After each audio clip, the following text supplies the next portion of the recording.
আমি এখন আছি কক্সবাজার হিমছড়ি রিসোর্ট ইনের পাশের বিচে। এখানে স্থানীয় ছেলেরা ফুটবল খেলছে।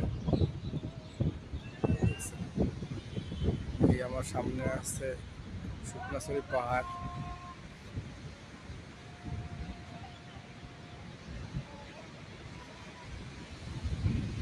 এটা আছে কক্সবাজার হিমছড়ি রিসোর্ট ইন। পাহাড় দেখতে পাচ্ছেন আপনারা আমার সামনে। ঠিক পাহাড়ের সাথেই গা ঘেঁষে সমুদ্র সৈকতের মিলন মেলা। একদিকে সমুদ্র আর সাথে লাগানো পাহাড়, অসাধারণ একটা দৃশ্য।